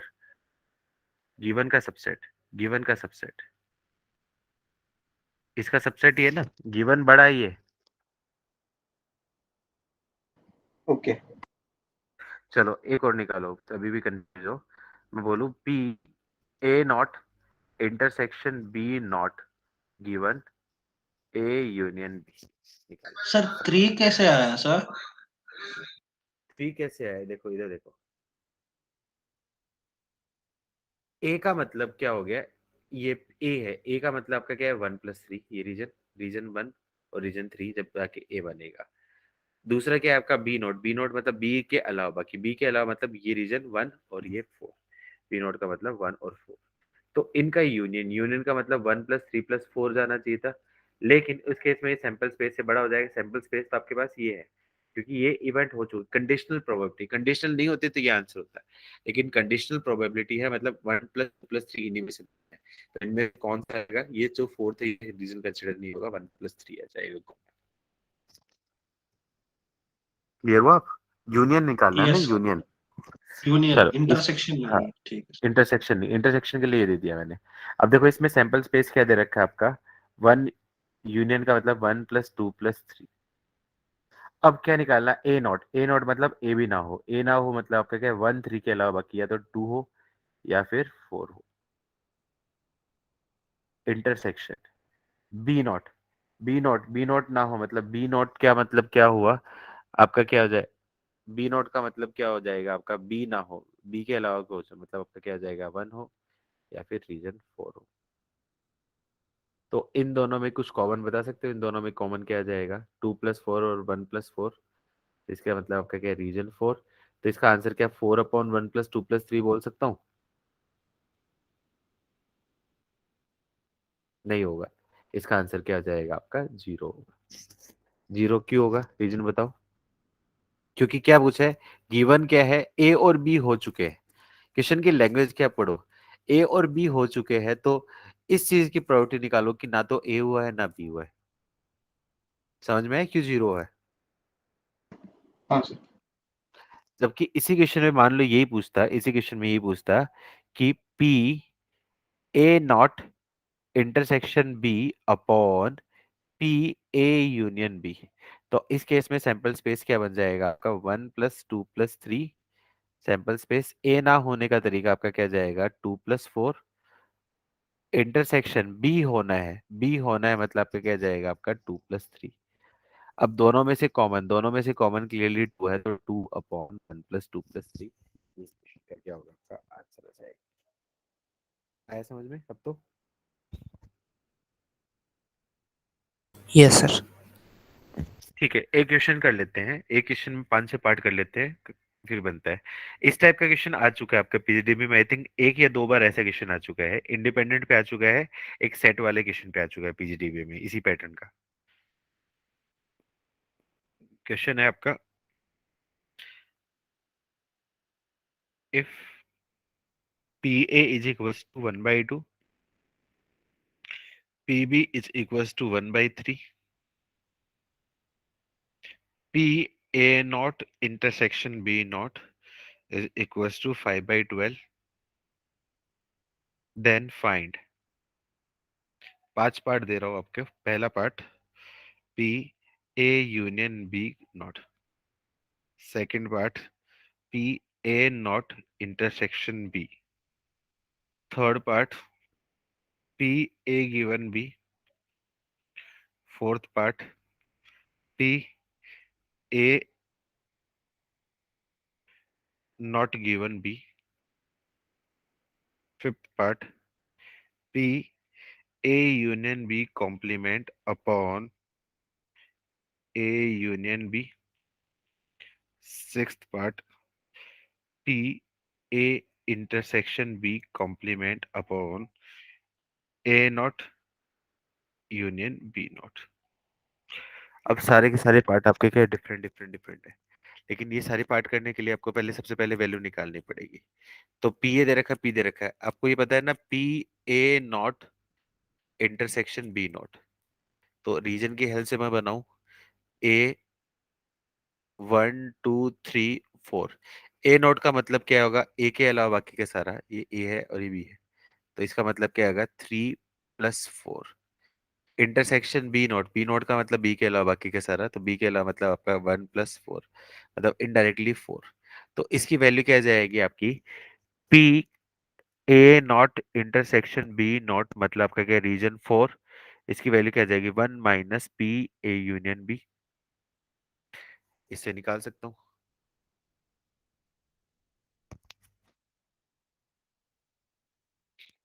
चलो निकालो फटाफट से सारी वैल्यू निकालो।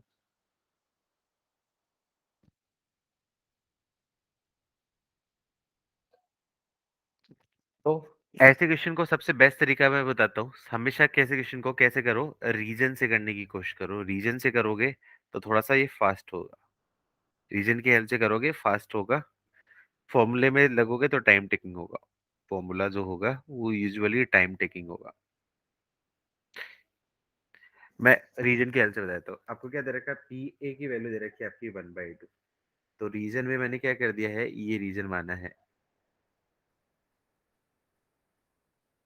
A B. 1 2 3 4, हर बार ये ले रहा हूँ। ए का मतलब 1+3, उसकी वैल्यू 1/2। पी बी की वैल्यू क्या दे रखी है आपकी, पी बी की वैल्यू क्या दे रखी है आपकी 1/3। 1/3 वैल्यू किसकी है आपकी, पी बी बी का मतलब आपका क्या है 2+3। अब P A not intersection B not मतलब रीजन 4। रीजन 4 की वैल्यू क्या दे रखी है आपको, रीजन 4 की वैल्यू दे रखी है आपकी 5/12। इसका मतलब मैं बोल सकता हूँ पी ए यूनियन बी की वैल्यू बता सकता हूँ। इसकी वैल्यू क्या जाएगी आपकी 1 - रीजन 4, तो इसकी वैल्यू क्या जाएगी 1 - 5/12, मतलब आपकी क्या है 7/12। 7/12 है, तो 7/12 है तो कोई एक पार्ट निकाल सकता हूँ, तो पी ए यूनियन बी से यूनियन बी, उसकी वैल्यू से निकाल सकता हूँ आपका P A plus P B minus P A intersection B. तो इसकी वैल्यू दे रखी है 7/12, इसकी वैल्यू क्या दे रखी है आपकी 1/2 plus 1/3 minus P A intersection B की वैल्यू निकल जाएगी। तो इससे समझ में आया कि पी ए इंटरसेक्शन बी की वैल्यू आपके पास क्या निकली, जल्दी से बताओ क्या निकली। 1/4। 1/4। तो 1/4 होगी, इसका मतलब आप सारे रीजन की वैल्यू निकाल सकते हो। तो मतलब 1/4 ये क्या आपका रीजन 3 की वैल्यू, रीजन 3 की वैल्यू मतलब 1 की वैल्यू क्या जाएगी आपकी 1/4, 3 की वैल्यू भी आपकी क्या जाएगी 1/4, और 2 की वैल्यू आपकी क्या आएगी 1/3 माइनस 1/4, 1/3 माइनस 1/4।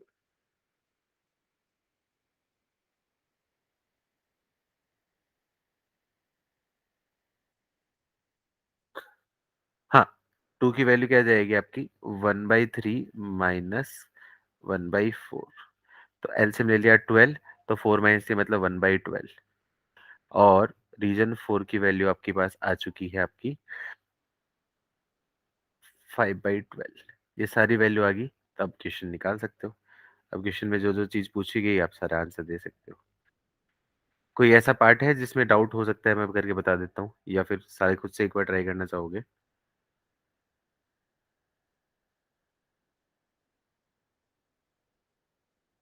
चलो 6 में से कोई भी 2 बता देता हूँ मैं, बोलो कौन कौन से बताने हैं 6 में से, कोई भी 2 पार्ट में बता देता हूँ। 5 और 6 सर। 5 और 6। 5 5 में क्या दे रखा है P A union B not upon A union B. तो ए यूनियन बी सबसेट है, मतलब इसकी वैल्यू क्या जाएगी आपका गिवन है, मतलब 1+2+3। ये तो बता चुका हूँ, ये तो नहीं पूछना चाहिए था, दूसरा पूछ लेते, चलो कोई बात नहीं। ए का मतलब क्या जाएगा आपका 1+3 यूनियन बी नॉट का मतलब बी नहीं होना चाहिए, मतलब 1+4, तो 4 तो लेना नहीं है, मतलब 1 लेना है। तो यूनियन का मतलब तो इनडायरेक्टली क्या जाएगा 1+3 अपॉन 1+2+3। ये पार्ट आंसर इजी था। सिमिलरली 6 में क्या निकालना है P A not intersection B upon A not union B not. अब देखो इसमें गिवन इवेंट हो चुका है, तो A not union B not मतलब ए ना हो और बी ना हो, मतलब सबसे पहले ये निकालता हूँ ए ना हो मतलब आपका क्या आ जाएगा 2+4 यूनियन बी ना हो मतलब आपका क्या है 1+4। तो मतलब इन दोनों का यूनियन मतलब 1+2+4, ये आपका ओवरऑल रीजन हो जाएगा। अब उसमें ये क्या बोल रहा है आपका ए ना हो मतलब ए के अलावा बाकी क्या होगा, तो ये क्या जाएगा आपका 2+3। तो 2+3 इंटरसेक्शन ए ना हो मतलब सॉरी उल्टा कर दिया, ए ना हो ये गलत हो गया, ए ना हो मतलब 1 3 के अलावा 2+4 इंटरसेक्शन बी होगा मतलब आपका क्या है 2+3। तो अब देखो इसमें से आपका क्या है 3 तो आपका आ नहीं सकता क्योंकि 3 तो सबसेट में नहीं है इसमें। तो क्या बचेगा इन दोनों में कॉमन कौन सा है 2, तो फाइनल आंसर क्या जाएगा 2/1+2+4। सारे रीजन की वैल्यू पता है, वैल्यू पुट करूंगा आंसर निकालूंगा। सिमिलरली ऐसे ही बाकी की सारे पार्ट कर लूंगे, बन जाएंगे बाकी सारे पार्ट।